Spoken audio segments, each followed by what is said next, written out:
Stanford takes on USC tomorrow night in a Pac-12 title game with an opportunity to take home the hardware for an unprecedented fourth time in 6 years for the football program. We'll preview the game and the players to keep an eye on for the Cardinal, who will have their name called during the 2018 NFL Draft, and much more as we go one-on-one with Tom Fitzgerald covering Stanford sports for the San Francisco Chronicle on the OFN Meeting Room with Greg DePalma.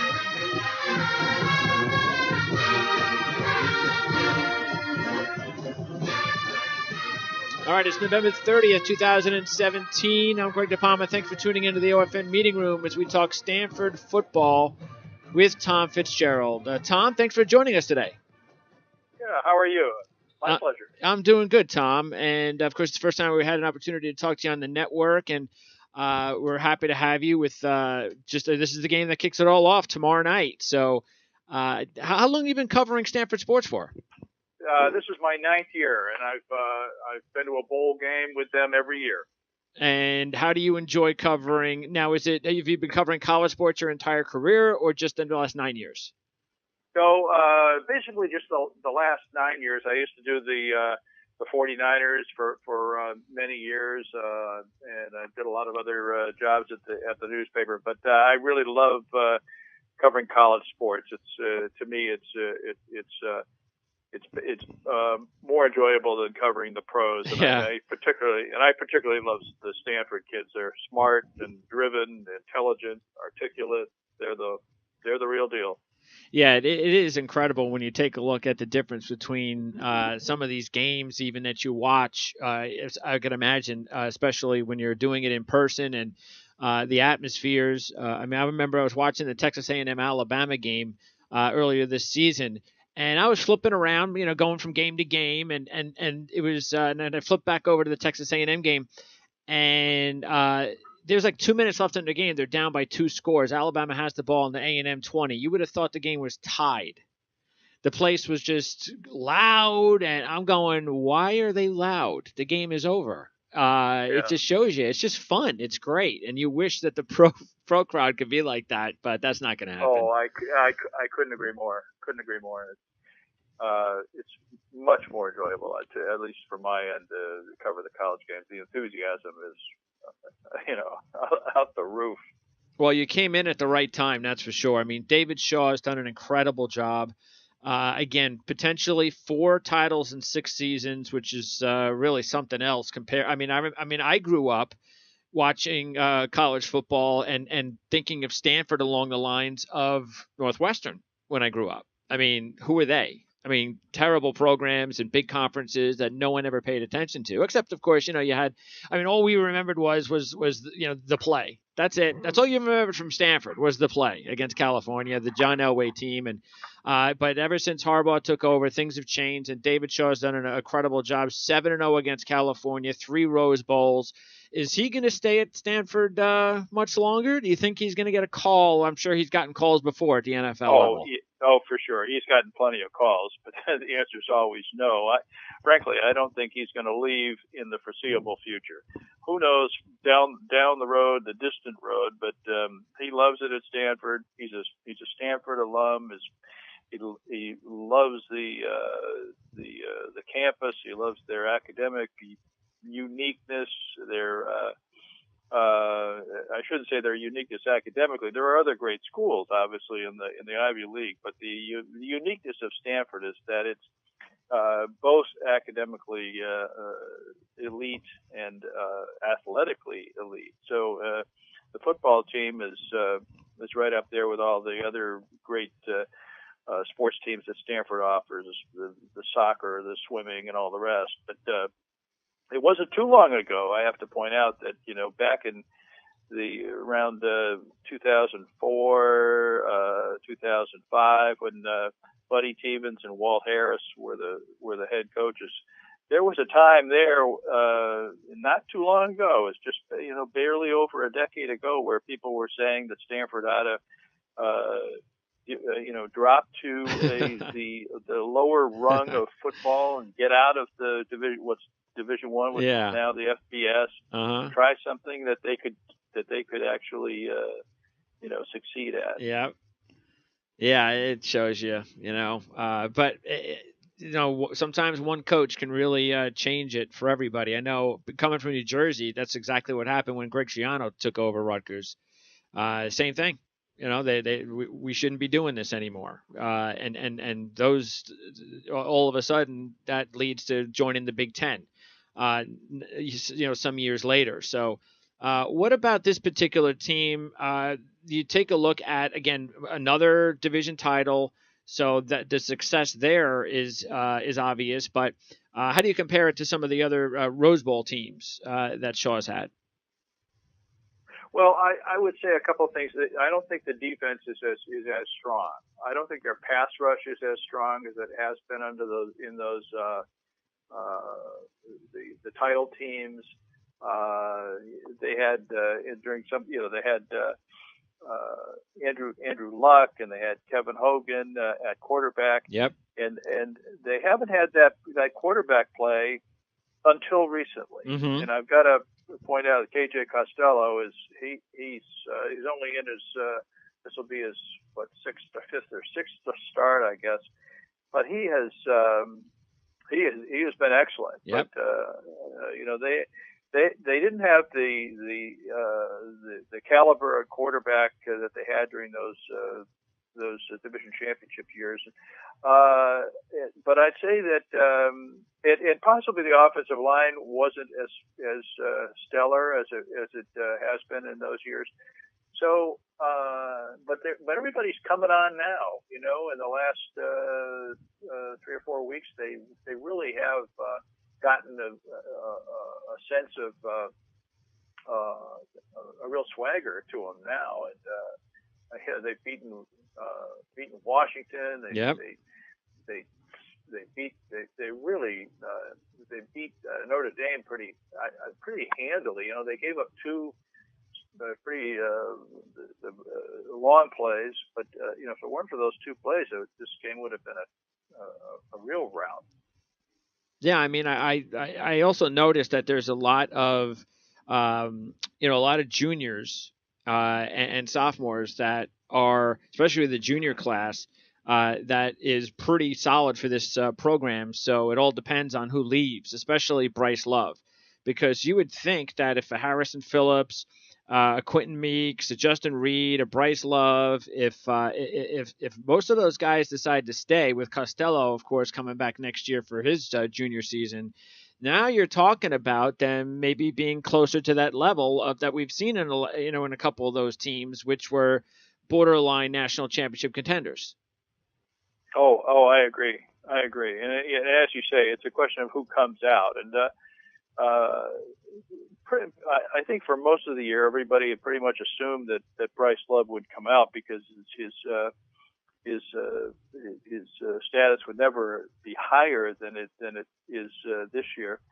But he had the ankle injury in the Oregon game, which has hobbled him ever since. And so in the last 6 weeks or so, he has not been himself. Who knows how that will affect his thinking? He may feel that, he could get hurt next year, and that he better take advantage of the opportunity while it presents itself now. Yep. On the other hand, he wants to be a doctor, and he maybe he'd like to finish out his get his Stanford degree, get a chance at the Heisman Trophy next year, get a chance at, like you say, it could be a fantastic team next year. Yeah. With if he's in the backfield with Costello, that would be an awfully nice combination. So there's a lot of things at play here, and I think that I don't think this is going to be an easy decision for him at all. What is it? A much tougher decision for him than it was for Christian McCaffrey last year. Yeah, what do you notice about with the running backs that you have seen, and there've been a lot of good ones that have come out of Stanford since you've been covering them. What is it about Love that's different, better, that could make him stick out at the next level? Well, for one thing, he's the fastest guy I have seen on a football field I'd say in my 45 years of sports writing. Wow. Fastest man I would I'd love to see him in a foot race with Deion Sanders, for instance, if both were in their prime. But he's extremely fast. He's a lot more than that, of course. He's a terrific back. He's not the pass catcher that Christian McCaffrey was, but he's elusive. He's strong. He breaks tackles. He has great vision of the field. He's patient on his blocks. He's the question for the pros is whether he could stay healthy. Yeah. Because otherwise, he'd be a fine addition to any team, I think. Well, I tell you right now, the fact that he's got that speed, as we all know, he's when he does decide to come out, that's going to be a huge factor in how high he goes in the draft. And then, like you said, it's just all dependent upon once he does get drafted, him staying healthy. So sky's the limit, and we'll see what happens. How's he feeling right now going into the USC game? Well, I think he's feeling pretty good, but he was feeling pretty good last week too, and then he tweaked the ankle again, but he hung in there, and he's definitely playing hurt. He will be playing hurt in the USC game, and maybe 3 or 4 weeks before a bowl game, he would give him a chance to recover, but he's going to be definitely hurting in the USC game. What about some of the other pro prospects for this team? And most of them are on defense. I mentioned Harrison Phillips, and I also mentioned Quentin Meeks. Meeks right now is our lad's fourth-rated underclassman as far as the cornerback spot. Justin Reed leads the team in tackles and has 5 interceptions. Harrison Phillips, this just shows you what a good player he is. It's not easy at the defensive tackle position to get 86 tackles, but that's what he's got. And he second on the team, 6.5 sacks leads the team, 16 tackles for loss leads the team. So he seems to do it all at that spot. What do you think about a couple of those guys, and what kind of players that they could be at the next level? Well, Harrison Phillips is terrific. At the next level, I think he'll be a very good pro. Who knows, a Pro Bowler? I don't know, but he should be a good pro. He's got a great motor. He's got a great anticipation of where the plays are going. As you say, it's really unusual for a nose tackle to be leading your team in tackles. Yeah, that's pretty amazing. I would say of the other guys, I love Justin Reed. I think he has been fantastic for Stanford this year. He has saved many touchdowns with his tackles. He's broken up a lot of passes. He's the leader in that secondary. He's smart. He's a better, to me, and I haven't seen a lot of Eric Reed, but to me, Justin Reed is even better than his brother. Okay. And Eric Reed was a first round draft pick. Oh yeah. Hasn't turned out the way that he would have liked so far in his pro career, but still, it hasn't turned out that way. No.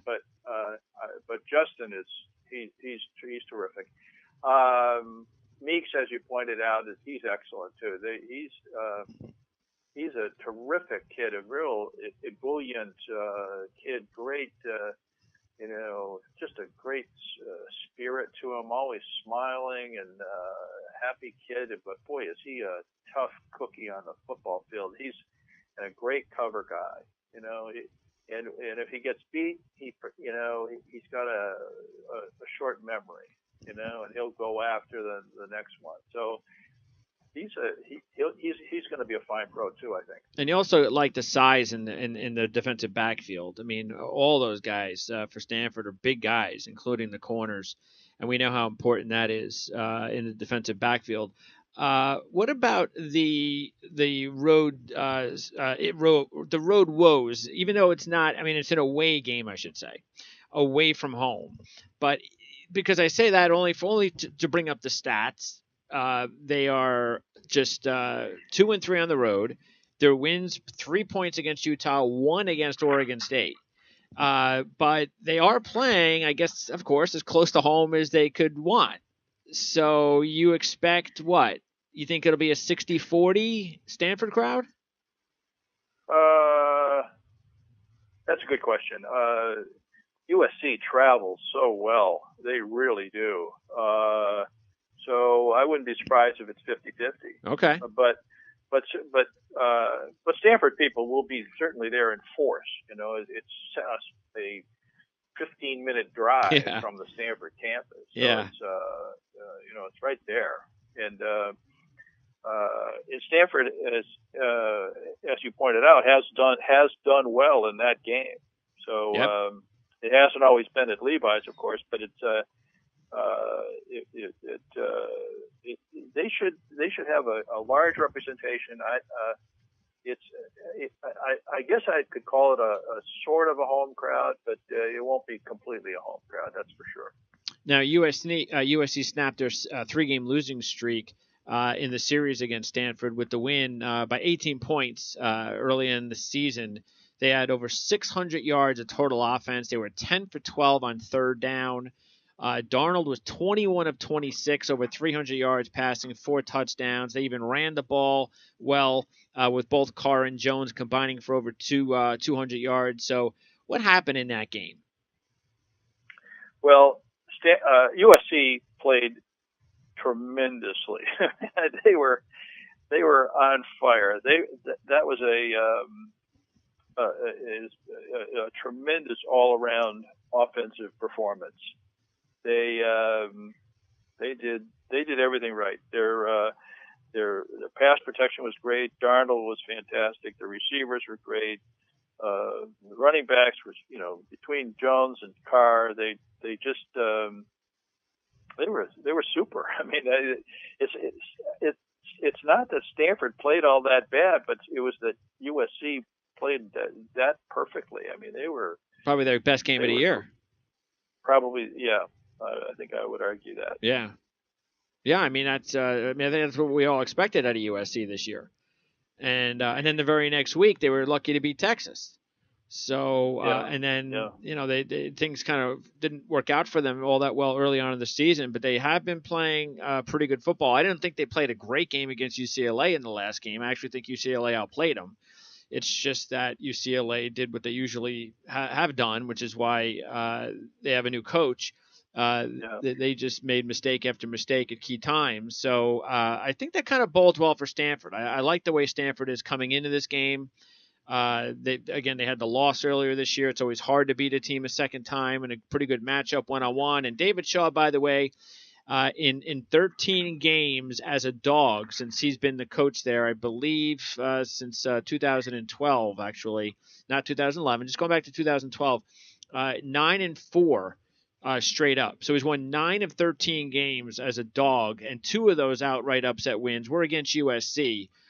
So Stanford is usually does, you know, again, they do a pretty good job whenever they are looked at as the dog in this situation. So I think there's a lot of reasons to like Stanford. What do you think? What's your gut tell you about the game? I agree. And you know, I kind of discount history is what they say is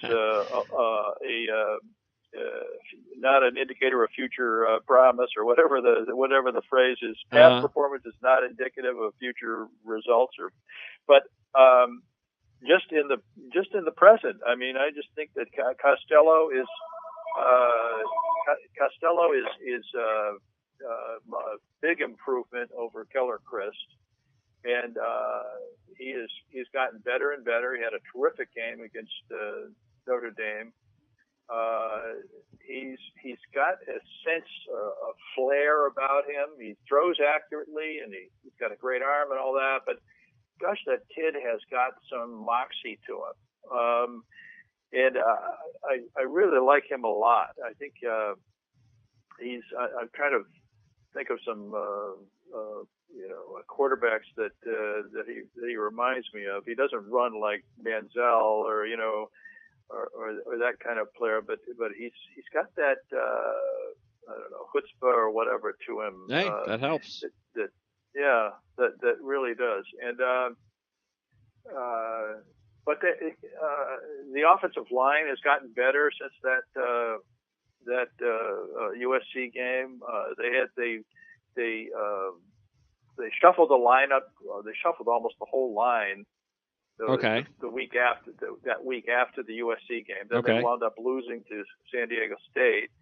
But they've gotten pretty steadily better. They had a big setback 3 weeks ago or 4 weeks ago when they lost Walker Little in the Washington State game. He was hurt early in that game. But Jeffrey Hamilton has done pretty well as his replacement. Okay. And I think the defense has gotten stronger against the run.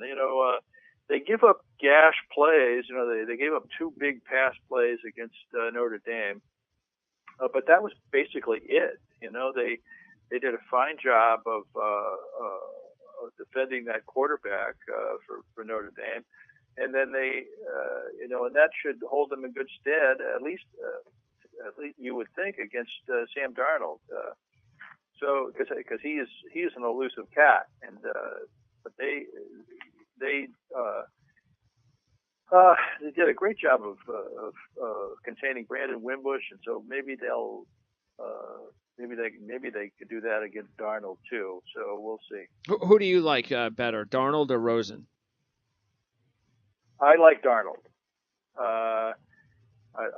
Rosen's terrific too. It's a tough call, but I just think that I like Darnold just because of his. He's always so elusive. I mean, it's really hard to sack that kid. I know he's made some mistakes and thrown some bad interceptions and fumbled a few times too, but I think he's more a solid player. I think he's less injury prone than Josh, and I think he's. They both have great arms. They both have the accuracy. I mean, they're both. It's a tough call, it really is. They're both great. You think Darnold comes back next year?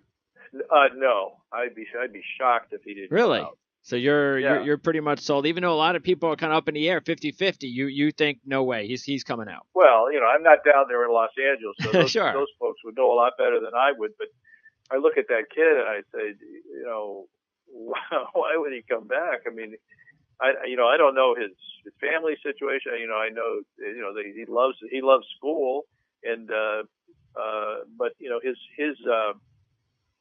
his value is not going to be higher than it is now, I would guess. I mean, the pros love him. He'd be a first rounder. He'd be a first overall pick or a second overall pick. It's hard to do better than that. Yeah, it's probably both of them, first and second. That's what I got to believe right now if they both came out. And then maybe Josh Allen right after that. So if you're going to be a first-round draft pick, you're just from that standpoint, you can't do better than that. So why not come out? If you stay, you risk an injury, you risk all the screwy things that can happen in the course of a football season. I would really be surprised if he didn't come out. All right, Tom. Well, enjoy the game tomorrow night. Should be a good one, and we'll see what happens with Stanford in their bowl situation. And hopefully at some point we'll be able to talk to you again later on down the road. Well, that would be great. I just hope that Bryce Love is somewhere near, 90, 95%. I think fans would love to see him at his best. I agree. I think he's fantastic. Yeah, okay, I don't see it. Thanks a lot, Tom. Appreciate it. You bet. All right, that's Tom Fitzgerald. Yeah, I said this a couple times earlier this week, and I'll say it again tomorrow on the college football show. Well, look, there's just no way Stanford is going to beat USC without Bryce Love. There's just no way because they're going to have a hard enough time beating USC with Bryce Love. So, but I do like Stanford tomorrow. I like them. Because it's a game that goes either way. They're a small dog, which I like. And more importantly, though, again, tough to beat a team second time. Stanford's playing their best football of the year, beating Washington and Notre Dame 2 out of the last 3 wins. 2 out of the last 3 games. I told you those numbers on the dog situation when Shaw's a dog, and I do think that means something. When a coach, I think there are certain trends you can kind of throw away, but I think there are trends that do really define a team, or more importantly, a coach. And when a coach, I did the same thing. We talked about it earlier today when we were talking with Kevin Newton about Ohio State, and that is when Urban Meyer is a dog, which he isn't very often. But when you count, and I've said this before, when you're counting out Ohio State, that's when you grab them, because you don't want to play Ohio State when people are neglecting their chances and so forth. Now, that's not the case Saturday because they're a touchdown favorite. But Stanford's the dog, and I like that situation as well. So I'm going to go with Stanford in that game. But we'll see. We'll see. I mean, Sam Darnold is definitely a potential difference maker there, no doubt. And we'll probably get a high-scoring game. I think that's going to happen. All right, so that's going to wrap it up. Now, before I go, we're going to let you know exactly what's also coming up on the network. We don't have any other college football talk on the network today, but we are going to be talking NFL. We're going to have our NFL preview for Week 13 with Tony Mejia. That's coming up at 4 Eastern. We've got our ACC interviews tomorrow starting at 10:15. Clemson and Miami with Phil Kornblatt and Gary Furman. Then we're going to have our Big 12 interviews. That's going to be during our college football show, 4 and 4:30 with Carlos Mendez and Ryan Aber. And then our national interview with Mike Huguenin from Gridiron Now. And Brian Matthews talking Auburn football at 5:30. That is during the college football OFN weekly preview show. So we'll see you tomorrow, 10:15 in the morning Eastern time. That's going to kick it off here on the Our Lads Football Network, where it's never too early to think about the NFL Draft.